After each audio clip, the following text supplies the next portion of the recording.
atau bahkan seperti teman-teman yang di Labuan Bajo terakhir, Ya, ya. yang viral ada pelatih Valencia ya Pak Randy. Ya kan mereka mengoperasikan kapal di luar jamnya dan lain sebagainya, malam hari dan lain sebagainya itu kan ternyata mendapati angin kencang dan kemudian yang terjadi cuaca buruk akhirnya terbalik dan itu yang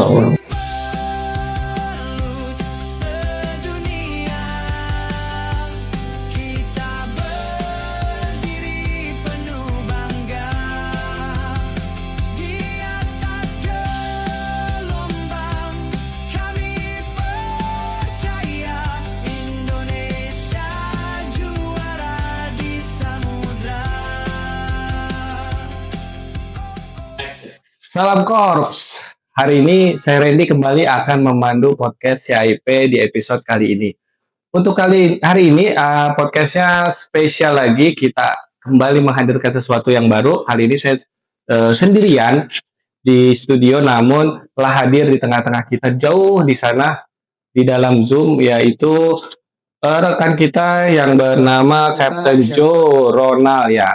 Langsung saja kita sapa bersama-sama Kapten Jo Ronald. Halo. Jo Ronald. Pak Jo, apa kabar? Ya. Pak Jo, apa kabar? Halo Pak Randy, selamat sore. Selamat sore. Selamat pendengar. Jelas. Jelas. Ya. Oke, siap. Oke. Di sana gimana di Makassar? Kalau kita di Jakarta ini sedang hujan nih. Kalau di Makassar gimana kondisi saat ini? Oh sama, ini lagi hujan deras juga, berangin ya, Berangin. kurang lebih 5 menit yang lalu. Oke. Hujan deras juga. Deras. Tadi malam itu sampai satu malam. Deras. Satu malam hujan. Bulan Januari jadi. Satu malam hujan. Iya. Ada banjir. Sama lah dengan di Jakarta. Banjir. Ada di sana? Banjir. Ada di sana? Hanya genangan yang belum terserap. Oh, genangan yang berbanjir itu artinya, Mas Jo. Aduh. Oke, sebelum kita diskusi sama-sama, Mas Jo ya, saya persilahkan Mas Jo boleh memperkenalkan diri ke penonton podcast kita yang sedang menyaksikan podcast. Saya persilahkan, silakan Mas Jo, perkenalkan dirinya. Silakan. Ya, terima kasih Pak Randy. Mohon izin kepada Korps Alumni Akademi Pelayaran. Saya lulus dari STIP itu angkatan 51 tahun 2012.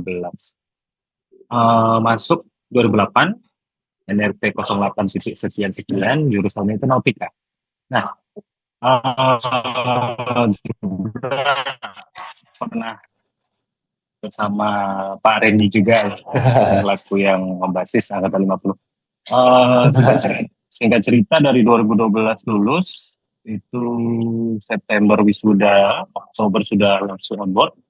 Tapi di tengah perjalanan mungkin saya beralih tahun 2019 terangkat sebagai aparatur sipil negara, ditempatkan di Politeknik Pelayaran Barombong di Makassar. Nah, dari 2019 itu kemudian berkarir di 2023 saya putuskan coba untuk nge-push atau bisa dibilang keluar dari zona nyaman ya. Keluar dari zona lama. Iya. Keluar dari zona lama. Coba mengejar ke arah sebenarnya ke arah akademisi dari kita praktisi itu bisa dibilang bridgingnya ada di S2, tapi saya coba kejar di S3. Nah, dari 2023 itu kemudian saya sekolah di Korea Maritime and Oceanic University. Itu di KMOU di Busan, Korea Selatan. Oke. Waktu kuliah S3 itu memang pure, iya bagaimana ya Pak Randy? Gini, sedikit mungkin kalau boleh saya potong sedikit ke Korea. Kenapa nih mungkin dia dijadikan negara pilihannya Korea gitu?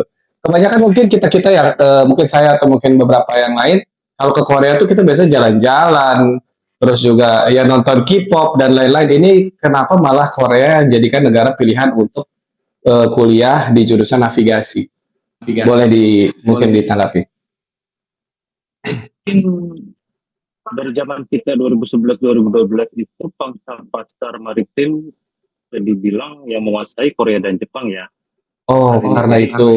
Ya, jadi kiblatnya itu larinya ke Korea dan Jepang, maka bisa dibilang ada sedikit intuisi juga yang mendorong untuk terus ke arah Asia Jauh atau Far East itu ya. Baik. Makanya waktu pemilihan kapal untuk kadet atau perala juga itu bisa saya sudah coba cari memang yang khusus ke Korea. Jadi memang saya kadet di Korea. Oh, karena kadet di Korea. Iya, 2-3 tahun pertama berlayar juga di kapal Korea. Nah, dari situ juga sudah saya rasakan bahwa memang kultur dari negara maju itu sedemikian jomplang ya sama kita. Wah, Jadi, jauh sekali ya gapnya. Ya gapnya bisa dibilang mungkin ada pengaruh dengan geopolitik juga ya. Karena Indonesia kan gemari Palu. Gemari Palu ya. Jadi memang kayu dan batu bisa jadi tanaman. Sementara dia hutan kayu juga nggak ada, tanaman apalagi. Jadi mau nggak mau batu karang itu dikemas sama mereka biar jadi destinasi dan lain sebagainya. Nah, hal-hal seperti itu yang mungkin mempengaruhi kultur kita. Nah, itu yang saya lihat dari situ. Terlebih waktu itu juga masifnya K-wave ya, orang bilang K-wave, mulai dari K-pop, K-drama. K-wave. Sebenarnya itu faktor lain juga sih, tapi pure karena mungkin saya bisa ke situ itu karena dari gimana ya Pak? Maksudnya kita amazed bahwa negara yang diklaim bangkrut setelah perang Korea tahun 50 tapi bisa dibilang bisa survive ya, bisa dia bertahan, bahkan bisa berkompetisi secara masif di kancah global tahun 2000-an sampai sekarang itu sudah menjadi kiblat negara-negara. Nah, oleh sebab itu maka dari itu ternyata memang nanti kita bercerita lebih lanjut bahwa memang intuisi itu berkembang karena apalagi kita di dunia maritim dan juga di dunia navigasi umum utamanya ya, kiblatnya itu memang sudah beralih ke 3 negara, Korea, Jepang, dan Cina. Tetapi Jepang juga itu sudah mulai habis orang-orang. Oh ya? Iya, tersisa Korea dan Cina. Nah, saya bisa bayangkan 5-10 tahun Korea Cina lenyap, sisa Cina. Nah, itu khusus di bidang navigasi ya, Pak Randy. Jadi peneliti di bidang navigasi, breakthrough keilmuan yang dengan novelty lainnya itu semua lahirnya malah dari Cina nomor 1, yang kedua Korea, dan ketiga Jepang. Nah, Korea, Jepang, Cina, Korea, dan Jepang. Indonesia nomor berapa nih kira-kira nih? Mudah-mudahan nomor 4-nya nih Indonesia. Iya, oke. Kapten Mas Jo atau ya bro, saya panggil bro aja ya. Oke, siap. Ya, dari kita coba ke pertanyaan pertama dulu ya, Mas Jo ya. Jadi disertasinya Mas Jo ini saya baca-baca ini kan sedikitnya membahas tentang risk assessment model ya, artinya resiko nih, ada berkaitan dengan resiko nih. Nah, di saat ini di dunia navigasi yang makin padat nih, apakah sebenarnya risiko yang disebabkan oleh kegagalan teknologi justru karena kita terlalu bergantung pada teknologi tersebut ya. Artinya mungkin pertanyaannya begini. Jadi karena kita terlalu bergantung dengan teknologi dan ketika si teknologinya itu ada gangguan, maka itu bisa berpotensi menciptakan mungkin kecelakaan kerja ya. Apa seperti itu atau bagaimana, Mas Jo? Jadi Hmm.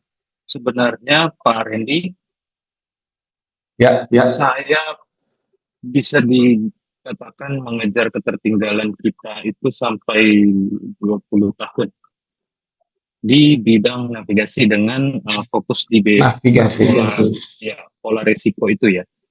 Jadi Ya, risiko. mungkin kita masih ingat, apalagi yang bertugas di bidang maritim, terutama dalam pengoperasian kapal dan juga ada SDM laut di dalamnya, selalu ada jargon safety first, kemudian zero accident dan lain sebagainya. Iya, pasti itu. Safety first, zero accident. Betul. Jadi apa yang terjadi selama 20 tahun itu hanya menjadi jargon, uh, atau hanya sekedar, kalau saya bilang itu hanya sekedar deskriptif ya, atau sekedar kualitatif semata, hanya pemaknaannya yang harusnya zero ya angka, mari kita kuantifikasikan. Zero artinya nol, artinya ada satu. Kalau sudah satu kecelakaan, artinya ya itu Tidak zero lagi. ya sudah tidak zero lagi. Dan ayo gimana sih caranya kita bisa minimal bikin sampai 0,9 lah, atau 0,8 atau 0,7. Mari kita kuantifikasikan.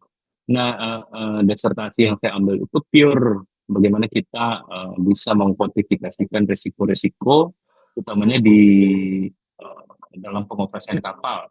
Dalam hal ini pola-pola pergerakan. Kalau di navigasi itu bilangnya encounter situation. Jadi kita Encounter situation. dengan kapal lainnya itu seperti apa, yang kemudian mari kita coba kembangkan algoritmanya, yang mari kita coba kembangkan pula, itu bisa sebenarnya entry into force ke setiap 23 vessel traffic service yang kita miliki di Indonesia ini, untuk menjadi sekedar ya Pak Dendi, kalau saya bilang proaktif. Nah, kalau kita sudah berbicara proaktif, artinya sudah prediktif. Sebelum kecelakaan itu terjadi, sebelum near miss itu terjadi, kita sudah bisa intercept, kita sudah bisa cegah, sehingga ya, pasti luarannya zero accident tadi. Jadi kalau kita hanya sekedar mengkualitatifkan zero accident, maka fokusnya hanya penegakan hukum terus menerus. Tapi ya setelah Saya paham. Jadi setelah ada terjadi kecelakaan, maka prosesnya. Oke. Baik. Seperti itu ya maksudnya disertasinya Mas Joni. Oke. Menarik juga.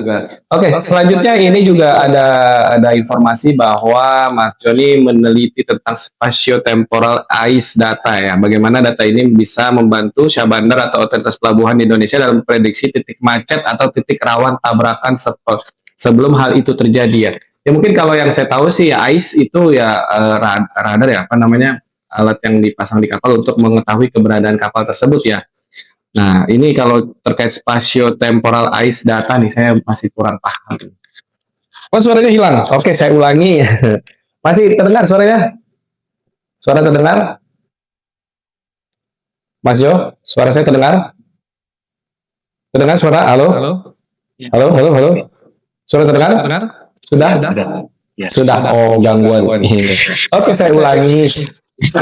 Bahwa Mas Joni kan meneliti tentang spatiotemporal ice data. Bagaimana caranya ini bisa membantu Syah Bandar atau otoritas pelabuhan di Indonesia dalam memprediksi titik macet atau titik rawan tabrakan sebelum hal itu terjadi. Ice itu kan yang saya tahu alat yang ada di kapal untuk mengetahui posisi kapal tersebut. Nah, ini bagaimana nih konsepnya sehingga ini bisa dipakai jadi untuk memprediksi atau titik rawan tabrakan nih, itu gimana nih bisa dikonsepkan atau bisa membuat konsep seperti itu?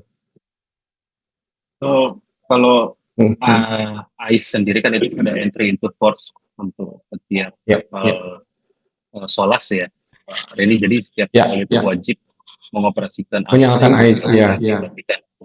Dari data ICE itu kita dapat yang namanya self organized time division, namanya lupa. Nah itu setiap kapal berolah gerak atau sedang berlabuh jangkar ada frekuensi waktu di mana ICE itu ditransmit dari pihak kapal dan diterima oleh kapal lain atau mungkin stasiun pantai. Dalam hal ini VTS. Nah, itu terjadi secara otomatis seiring berjalannya waktu dan data itu sebenarnya bisa ditangkap karena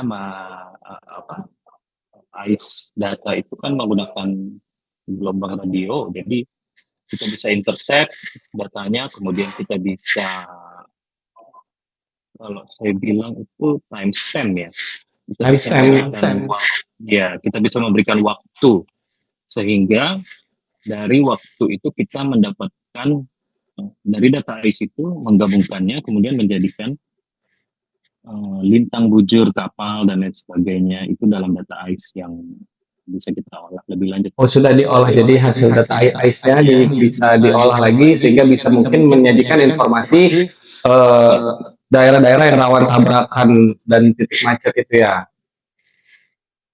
Kalau karakteristik dari pola pergerakan kapal itu sendiri kan sebenarnya bisa ditebak ya Pak Randy. Iya. Oh, bisa ditebak. Ya, kalau kita berada di negara kepulauan ya artinya setiap kapal yang keluar dan masuk pelabuhan itu sebenarnya rawan congestion, terutama bila setiap pelaut itu benar-benar mematuhi yang namanya alur pelayaran yang telah ditetapkan oleh masing-masing daerah, wilayah. Daerah, iya. Itu ada peraturan Menteri Perhubungannya. Nah, yang terjadi itu ya dari pengamatan selama ini, ya mohon maaf, memang teman-teman pelaut juga melanggar banyak, berarti banyak pelaut-pelaut yang melanggar alur pelayaran ya menurut pantauan Mas Jo ya. Wah, aduh. Ini muncul perdebatan apakah pelaut karena freedom of navigation dari setiap pelaut itu kan ada ya, bahwa memang setiap bernavigasi itu atas ketika menempatkan safety di nomor satu maka semuanya boleh. Oh, karena ada dalil itu, mungkin karena ada dalil itu safety. Kalau untuk safety apapun boleh dilakukan. Mungkin anak memegang prinsip itu. Itu perlu studi yang lebih lanjut dan ada beberapa adik-adik juga yang saya dorong untuk meneliti itu apakah ada kesannya, terutama boleh nih dikaji lagi oleh teman-teman di KLK misalnya, apakah ada urgensi untuk penghematan ya operasional dan lain sebagainya. Kalau on boardnya jam 9 ya no matter what kapal itu harus di pilot station jam 9 misalnya, tetapi itu mengharuskan kaptennya keluar dari alur navigasi yang ditetapkan untuk mengambil shortcut tersebut. Itu terjadi di beberapa pelabuhan wilayah.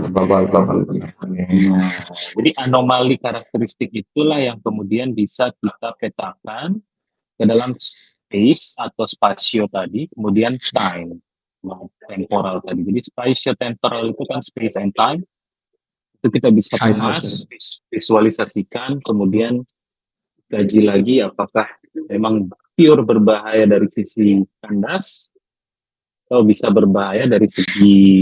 Tapi artinya kalau itu mau digunakan, mau diserap nih ke dalam mungkin di rekan-rekan di KSOP, artinya mesti ada payung hukum dong nih yang mengatakan bahwa ketika kita sajikan itu data yang dari spatio-temporal ICE itu menjadi hal yang perlu dipatuhi nih oleh mungkin setiap kapal-kapal yang akan sandar di pelabuhan. Gitu. Oke, memang ini kembali ke manusia aja ya Pak. Memang ada nakoda yang kadang nekat. Aduh, kapal dengan kapal berdekatan passing misalnya 200 meter, aman, nggak masalah kok, ini gue udah bisa baca arus dan lain sebagainya. Deket-deketan itu biasa, salah senggolan dikit. Tapi dari sisi teman-teman yang pemilik kapal pasti itu sangat riskan sekali untuk berolah gerak dengan 200 meter jarak antar kapal. Itulah yang perlu ada satu konsensus yang bisa dibilang bulat, karena memang kuantifikasi dari contoh misalnya kecepatan aman, tidak ada satu orang pun pelaut navigasi itu yang bisa menebak berapa kecepatan aman, berapaan kira-kira itu tidak. Atau mungkin mari kita coba gali lagi safe distance between vessel misalnya. Jika kamu passing dengan kapal lain, di ilmu navigasi yang kita pelajari selama 4 tahun di sekolah tinggi ilmu pelayaran misalnya atau di politeknik di tiga tahun itu tidak ada sama sekali yang menekankan berapa sih jarak aman. Oke. Belum ada standar jarak aman dari sebuah kapal yang mau trespassingnya satu sama lain. Ini mereka berdalih kalau misalnya di company apa namanya ini biasa kalau company standard operational misalnya itu dibilang SOP. open sea let's say 2 miles misalnya 2 nautical miles. Nah, kemudian in port atau coastal ya bolehlah 1 mil. Tapi ya kembali lagi yang hanya bisa menegakkan itu dikembalikan ke arah perwira dan juga kapten. Jadi sekarang itu sangat teramat isolate. Pengoperasian kapal itu pure karena terisolasi oleh 3 perwira dan 1 nakoda itu tadi. Sedangkan kita di darat cuma terima minyak mentah yang tumpah aja ketika tabrakan dan dampak-dampak lingkungan lainnya kalau ada misalnya. Betul. Atau bahkan seperti teman-teman yang di Labuan Bajo terakhir, yang viral ada pelatih Valencia ya Pak Randy. Ya, kan mereka mengoperasikan kapal di luar jamnya dan lain sebagainya, malam hari dan lain sebagainya itu kan ternyata mendapati angin kencang dan kemudian yang terjadi cuaca buruk, akhirnya terbalik dan itu yang karena perusahaan taunya ya ada nakoda pasti memberikan kapalnya dan aman. Nah, hal itu yang terisolasi sekali. Artinya gimana nih Kak? Kalau mungkin kalau Mas Jo mengetahui hal tersebut menjadi sangat terisolasi, mungkin usulan dari Mas Jo untuk yang tadi disampaikan yang hanya ditahu oleh 3 perwira dan 1 nakoda, mungkin ada solusi lain nih kalau mungkin dari pandangan Mas Jo. Nah itu menurut saya kuncinya ya hanya penyediaan data itu tadi. Jadi memang data AIS tidak boleh dimatikan dan data AIS yang ada hubungan itu ya bisa diakses oleh para akademisi untuk kemudian mengolah. Atau mungkin ketika KSOP dalam hal ini di Disnaf misalnya, Dinas Navigasi setempat tidak mampu untuk mengolah data AIS itu, hanya mampu memonitor saja seperti marine traffic. Ya tentunya itu harus mari kita bikinkan back-end-nya untuk diolah algoritmanya segala macam untuk bisa menampilkan apakah ini perlu early warning. Iya, kamu kok trajektorinya misalnya ke arah 00 derajat, kapal yang satunya ke arah 180 derajat itu in collision course misalnya di haluan yang saling bisa menyebabkan tubrukan saling berdekatan. Kok pada jarak 1 mil kedua kapalmu ini kok nggak pernah rubah haluan apa yang terjadi? Nah, ini bisa tabrakan gitu ya. Jadi bisa dikasih warning bahwa kalau masih seperti ini nanti Anda bisa tabrakan nih. Nah, jadi harus ada SDM yang memang sudah harus mempersiapkan ke arah situ. Karena ya saya kurang tahu pasti tinggal tunggu momentum saja. Otomatis itu sudah berlayar di negara Kesatuan Republik Indonesia ini. Nah, kalau sudah otonomous artinya kan dia sudah sifatnya sudah punya threshold masing-masing. Bagaimana caranya VTS bisa intercept itu? Nah, itulah kuncinya. Baik. Demi keselamatan bersama. Oke. Luar biasa inovatif sekali nih ya yang dikonsepkan oleh Mas Joni ya terkait dengan spatio-temporal ice data tadi. Nah, kita agak lanjut sedikit ke pertanyaan lainnya. Tadi mungkin masih ada kaitannya bahwa ternyata mungkin banyak ya pelaut-pelaut yang sudah senior, pelaut-pelaut yang sudah lama berlayar merasa instingnya dia pakai insting lebih tajam dibandingkan dengan radar nih. Bagaimana nih riset dari Mas Joni menyeimbangkan antara tadi insting tadi human intuition dengan machine precision radar nih dalam pengambilan keputusan navigasi nih. Jadi yang tadi mungkin udah sempat dibahas sedikit oleh Mas Jo terkait human intuition ya, dengan kira-kira dengan mungkin karena memang sudah berpengalaman berlayar puluhan tahun, jadi dia tanpa melihat radar lagi dia mengambil keputusan navigasi dengan berdasarkan insting saja. Gimana Mas Jo nih tanggapannya? Nah, Pak, hari ini saya bisa bilang justru feedback dari mungkin ada senior yang melihat ini, yang 20-30 tahun sudah berkecimpung di dunia navigasi, utamanya nakoda, yang memang berpengalaman, justru mereka-mereka itu yang menjadi, kalau saya bilang, ketika kita menciptakan algoritma A, B, C, dan D, infrastrukturnya itu dikemas seperti konstruksi pemikiran mereka. Nah, insting-insting itu kan hanya berdasarkan pengalaman masa lalu. Tapi kalau kita membuat insting itu lebih presisi dan diolah, itu menjadi prediktif ke masa depan. Jadi ketika ada kejadian serupa, walaupun tidak sama, di masa yang akan datang, mesin itu sudah bisa mengolahnya, kemudian menjadikannya itu ya, selaras dengan insting-insting tersebut tadi. Wah, wah. Nah, makanya Gimana nih? Gimana caranya mungkin Mas Jo meyakinkan untuk laut senior ini yang merasa mungkin dengan dengan insting aja nih saya nggak perlu melihat radar, kita belok kiri atau kita haluan kanan, itu gimana meyakinkan mereka-mereka yang mungkin sudah berpengalaman lama di dunia navigasi ini? Cara meyakinkannya?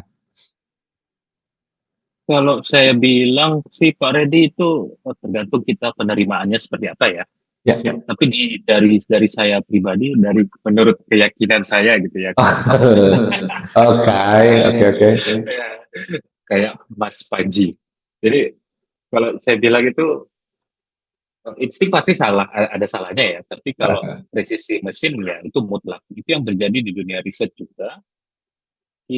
Contoh misalnya saya dengan pengalaman berlayar dan lain sebagainya itu merasa bahwa ini berbahaya, ini nggak berbahaya. Tapi ketika kita menggunakan sebuah sensor atau sebuah mesin yang memang robust, bisa teruji secara industri dan bisa digunakan.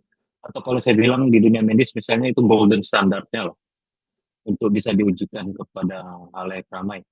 Kemudian kita aplikasikan ke dalam riset, kok ternyata ada perbedaan dengan insting atau mungkin apa yang sudah kita jalani selama ini. Nah, itu muncul sebuah apa ya, kayak Ya, itu pasti kan akan ada perlawanan ya, atau mungkin counter dari mereka-mereka yang sudah apa namanya lama di dunia navigasi. Itu gimana nih? jalan tengahnya ya itu tadi memang harus bisa sinkron bersamaan ya kalau saya bilang. Insting dan juga dengan presisi dari mesin apapun itu. Mau kita bicara engineering yang menggunakan mesin fisik atau mungkin algoritma engineering atau data engineering untuk membuat sebuah machine learning dan sebagainya. Itu juga memang perlu dibutuhkan insting dan itu selaras. Jadi output dari setiap algoritma itu akan lebih presisi apabila ada insting di belakangnya. Oke, artinya mungkin digabung nih ya antara insting boleh kita menggunakan insting, tapi kita tetap juga harus melihat daripada mesin-mesin atau teknologi-teknologi yang sudah ada di atas kapal gitu. Jadi jangan idealis hanya mengandalkan insting karena keselamatan kapal ini bisa berpengaruh. Sama halnya ketika saya berikan contoh tadi ketika ada satu kapal haluan 000 ke utara, ada satu kapal haluannya ke selatan saling berhadapan. Pada titik mana kapal A dan B itu saling merubah haluan ke kanan sehingga bertemu kiri-kiri. Kalau sesuai P2TL aturan 14 misalnya. Kalau diistilahkan misalnya harus jarak aman antara satu kapal di open sea, perusahaan A bilang 1 mil nggak apa-apa, perusahaan B bilang 2 mil nggak apa-apa. Nah, insting itu kan pasti karena pengalaman dari para navigatornya misalnya. Yang satu mil aja nggak usah outer course sekarang. Yang satunya outer course sekarang. Betul. Mau CPA misalnya closest point of approach between ship itu udah 2 mil. Nah, kalau kita berbicara mesin tidak ada lagi. Mesin sudah bisa mengolah data, misalnya radar effect, kemudian bisa mengolah data dari data dinamis, hidrodinamika kapal misalnya, mulai dari turning circle kapal dikaitkan dengan keadaan sekitar, apakah memungkinkan pada jarak sekian itu ke kanan atau 10 derajat ke kanan, 20 derajat ke kanan. Nah itu kan insting manusia hanya mengingat mungkin, oh dulu gue pernah 20 derajat kanan aman aja kok pada saat jarak 5 kibel. Nah, seperti itu. Tapi mesin sudah tidak bisa bilang gitu. Kamu lagi laden, kamu bukan lagi balas nih. Dulu pengalaman kamu mungkin balas, jadi bisa sedekat itu outer course. Tapi kalau mesin bilang kamu laden, draft kamu 18 meter, kapal lebih sluggish. Artinya butuh jarak yang lebih jauh untuk mengubah haluan. Nah, seperti itu kalau tidak diffuse sama-sama kan menjadi ya kurang lebih seperti itu, Pak. Artinya ya itu dia, berarti tetap butuh effort nih buat Mas Joni untuk nanti meyakinkan rekan-rekan pelaut yang sudah senior yang mengandalkan insting, gimana caranya tetap harus kita lihat juga teknologi atau mesin-mesin yang ada di kapal nih, karena teknologi sudah berkembang pesat dan juga sudah bisa menyeimbangkan dengan insting-insting para pelaut senior tersebut ya. Betul. Bisa dibilang kita engineering ya, Pak. Iya. Produk dari Sekolah Tinggi Ilmu Pelayaran Nautika Teknika itu pure engineering, artinya di dalam sebuah satu sistem di kapal juga disebut engineering dan lain sebagainya. Di luar juga disebut engineering. Bisa dibilang dengan teknologi yang sedemikian maju di zaman sekarang itu justru momentum para engineer itu bagaimana mengejar ketertinggalan itu dengan bank data yang mereka miliki. Bank data nih, oke. Bisa mengolahnya, kemudian untuk bisa mengeluarkan prediktif. Ada satu contoh misalnya. Saya riset tentang, kalau Pak Randy mungkin akrab di dunia mesin, ada yang namanya Plan Maintenance System atau PMS. Plan PMS, oke. Jadi contoh main engine 6 silinder 1, main hour-nya let's say 10,000 hours. 10.000 jam, jangan sudah ganti seal ya. Ganti dan lain sebagainya. Tetapi ternyata kita nggak tahu dari 10.000 jam itu kan full load kapal pada saat menggunakan 100% powernya itu ada berapa persen doang. Nah, artinya kita nggak tahu nih kalau 10.000 jam itu memang murni nggak sih 10.000 jam. Tapi kan sebenarnya bisa kita sustain lebih panjang. Terus prediksi, mungkin itu prediksi aja 10.000 jam. Ya betul. Makanya kemampuan mesin learning, kemudian AI dan lain sebagainya itu dia bisa mendesain, menskemakannya menjadi sebuah remaining useful life. Jadi ketika main engine mesin tipe ini dioperasikannya sepanjang 10.000 jam itu hanya 80, 60, kadang 50, kadang hanya 70 dalam 10.000 jam ini. Ya. Dari 6 silinder ini mana yang kira-kira masih bisa di-extend 2.000 atau 3.000 jam lagi. Itu semuanya dengan sensor mulai dari titik mati atas, bawah dan lain sebagainya. Itu dalam engineering. Oke. Jadi masih ada mungkin toleransi di luar, mungkin boleh dibilang di luar 10.000 jam itu masih ada toleransi, mungkin beberapa jam lagi tuh mesin itu baru diganti seal dan lainnya itu ya. Ya, itu contoh pengaplikasian teknologi yang memang saya bilang bisa hemat banget lah. Betul bisa bagi sisi operasional kapalnya tentunya bisa menjadi tekan ini kalau tadi yang tadi disampaikan itu bisa dipenuhi ya. Betul. Oke, baik Mas Jo. Kemudian kita coba sedikit topik baru lagi nih Mas Jo ya. Ini kan AIMO ini kan kita sedang gencar-gencarnya membahas Maritime Autonomous Surface MES. Menurut riset Anda, apakah regulasi STCW standar pelatihan pelaut saat ini sudah cukup kuat untuk memayungi kapal-kapal yang nantinya mungkin tidak ada kru di atasnya? Artinya si MES ini sebenarnya tujuan nanti kedepannya akan menciptakan pelaut-pelaut yang tidak ada krunya. Nah ini gimana nih Mas Jo nih untuk si regulasinya ini STCW menurut mungkin pantauan Mas Jo apakah sudah cukup untuk bisa memuat aturan-aturan terkait kapal-kapal yang tidak ada kru-kru kapalnya. Mas Jo, silahkan. Kalau Mas. autonomous mass code sekarang kan yang terakhir kapan ya entry into force saya kurang paham lagi. Jadi nantinya kan itu akan keluar semua bahwa apa sih yang dibutuhkan untuk mengoperasikan autonomous ship, mau itu dia level 1, 2, 3 atau 4 fully autonomous, 1 konvensional seperti sekarang, 2 itu ada kru di kapal, ada ya 2 dan 3 itu ada kru di kapal, tapi nggak semua. Nah, yang saya ingin tekankan dan juga seandainya mungkin adik-adik yang masih sekolah dan juga ingin untuk melanjutkan pendidikan, nah ini sebenarnya sebuah teguran sih bahwa memang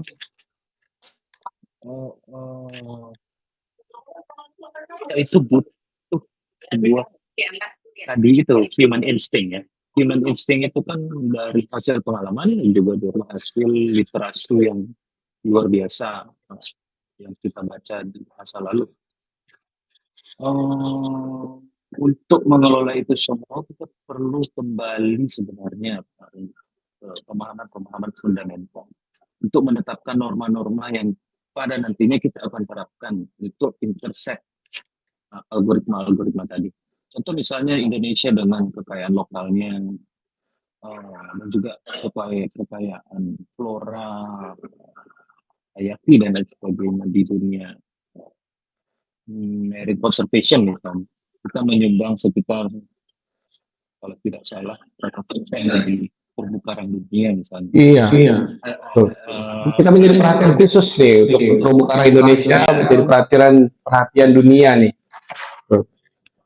Ada misalnya satu, let's say kapal pesiar masuk ke daerah Bali. Raja Ampat. Ya oke ya daerah Raja Ampat. Tentu kita tidak bisa samakan ketika autonomous ship tersebut masuk ke pelabuhan konvensional. Tentu ada hal-hal yang perlu kita gali kembali. Misalnya kalau kita tidak pahami fundamental seperti vibration of the ship ketika dia loadnya sekian persen menyebabkan getaran, vibrasi itu menggema di bawah laut sampai terkena terumbu karang dan lain sebagainya. Nah itu yang harus kita betul-betul gali. Jadi hal-hal itu mungkin kalau saya bilang extension dari STCW yang memang kita tidak miliki. Karena tidak ada ya berarti belum cukup ya. Belum siap ya kita untuk autonomous surface ini.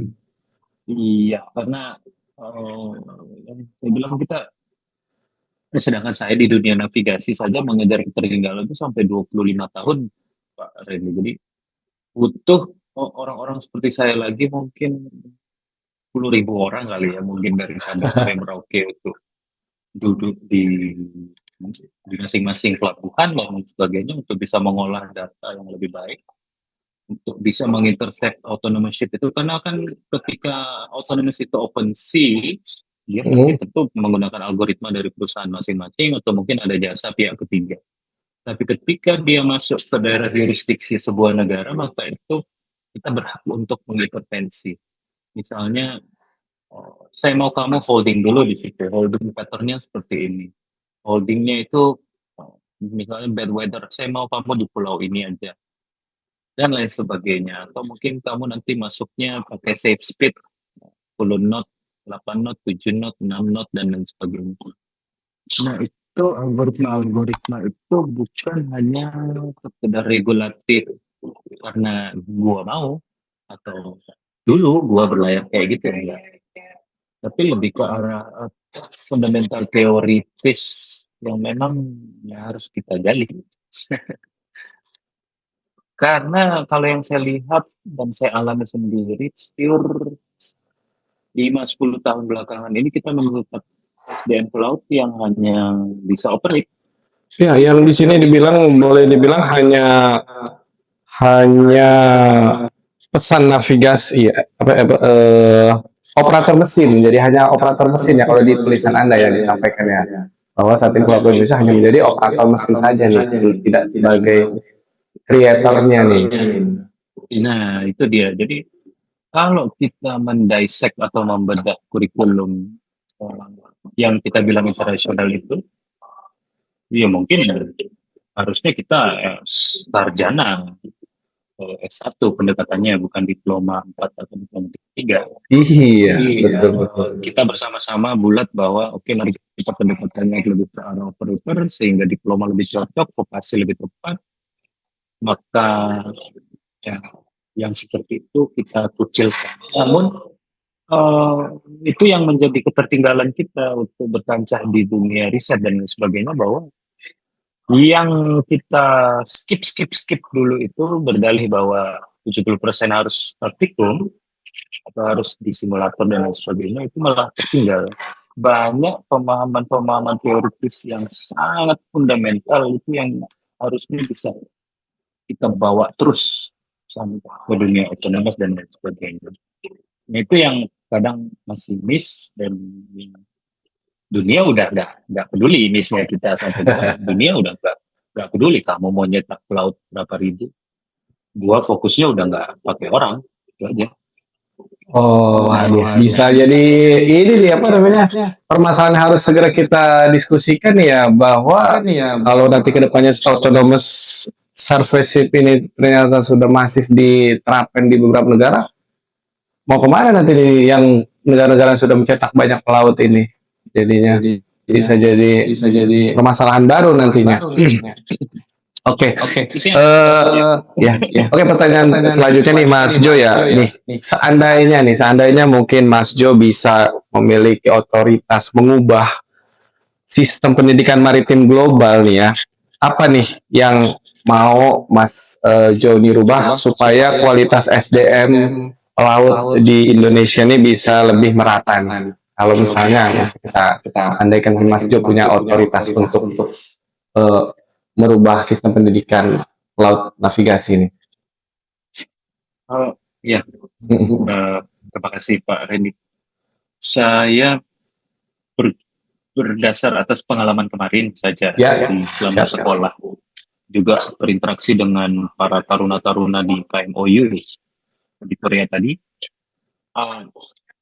Memang kita ketertinggalan itu sebenarnya bukan di ranah tingkat tinggi, bukan di ranah scientific atau akademis atau profesor atau dosennya kurang dan sebagainya. Tapi kita itu kurangnya di placement sebenarnya, Pak Randy.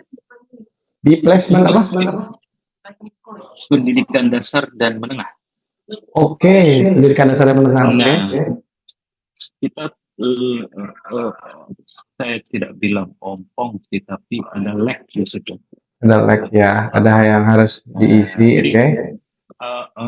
Ketika kita berdiskusi dengan mahasiswa taruna S1 gitu, itu diskusinya udah seperti mau bikin planet baru itu. Wah, menarik dong kalau sampai seperti itu ya.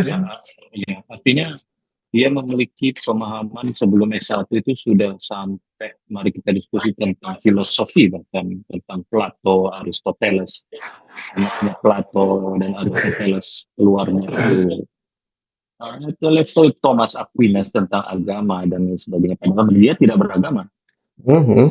Itu yang coba tarik satu orang mahasiswa kalau dia bisa berdiskusi dengan kita seperti itu ya. Nah, nyatanya di negara seperti Korea kemarin itu memang detachment-nya itu luar biasa. Jadi saya bisa bilang mereka mau pilih karir apapun itu hanya pasti siap, pasti bagus industrinya, pasti matang, pasti jadi.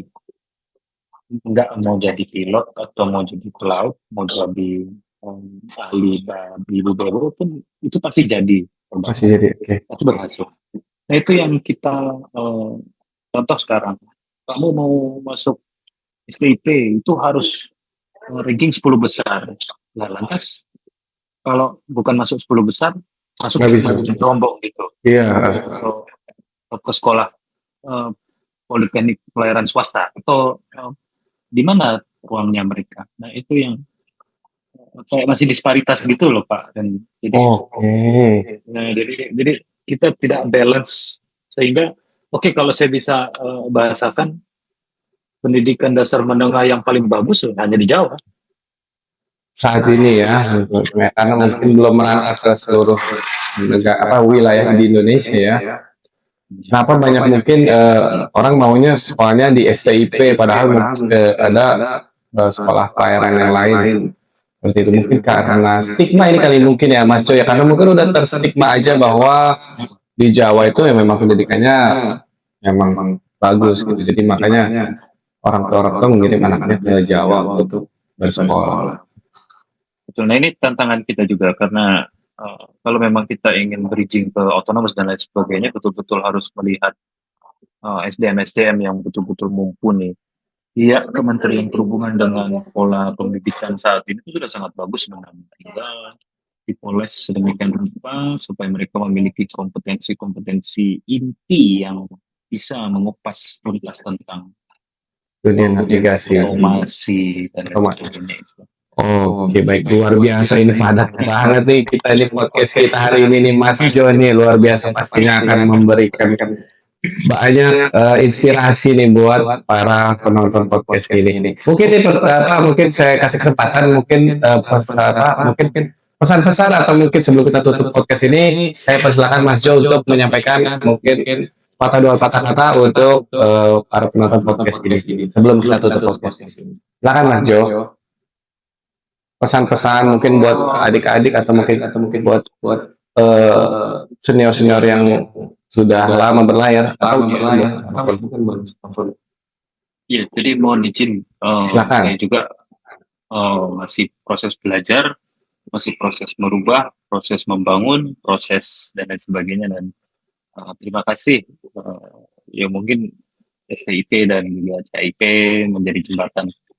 Kita saling bahu-membahu, bantu-membantu, melihat kiri dan ke kanan bahwa ya harus bisa meninggalkan legacy yang baik kepada adik-adik, anak-anak. Betul, setuju. Untuk bisa melestarikan bumi ini, karena bumi ini cuma satu, Pak. Iya, betul. Apalagi kita saat ini sedang, dirundung permasalahan lingkungan yang sangat berat. Karena memang lagi banyak proksi sekarang, jadi harus berhati-hati. Terutama di dunia maritim, saya tertarik untuk kalau bisa 2050 Indonesia itu sudah bisa menjadi key player, jadi menjadi vokal key player di kancah IMO sekalipun. Bukan hanya berdasarkan nekat, tapi memang berdasarkan calculated. Semuanya dikalkulasi, semuanya diteliti terlebih dahulu. Semuanya hasil dari pengejawantahan ilmu-ilmu dari kita-kita ini. Dan tidak usah mencari jauh-jauh, ya salah satu kuncinya ya ada di port alumni kita sendiri. Memang ada tidak usah sampai ke Korea, ya saya ada misalnya. Atau mungkin untuk mencari hal yang sifatnya teknis di bidang apapun itu, saya yakin pasti mulai dari port alumni akademi pelayaran itu sudah ada semua. Nah, yang namanya perkembangan ilmu dan teknologi itu nggak bisa dilawan. Iya, itu perkembangan teknologi sulit dibendung. Mari kita ambil momentum ini bersatu. Mari kita kapitalisasi segala halnya yang berkaitan dengan pemanfaatannya untuk rekan-rekan pelaut di masa depan seperti itu. Baik, luar biasa. Cukup Mas Jo. Siap, terima kasih. Terima kasih Mas Jo ya sudah meluangkan waktu itu hadir di podcast ini ya. Rekan-rekan sekalian, para Kops, itu tadi podcast kita di episode kali ini bersama Kapten Jo Ronald. Semoga Kapten Jo Ronald bisa kita undang hadir ke sini nih ya, di next kesempatan ya, bisa offline sehingga tidak lewat Zoom. Jangan lupa untuk like, comment, subscribe channel YouTube CIP sehingga kita bisa memberikan video yang lebih banyak lagi untuk rekan-rekan semua para Korps alumni dan mungkin untuk para subscriber kita. Akhir kata podcast ini saya tutup. Wassalamualaikum warahmatullahi wabarakatuh. Saya Randy, saya pamit. Podcast itu salam Korps. Terima kasih Mas Jo. Terima kasih. Yo buku saya tutup. Encet.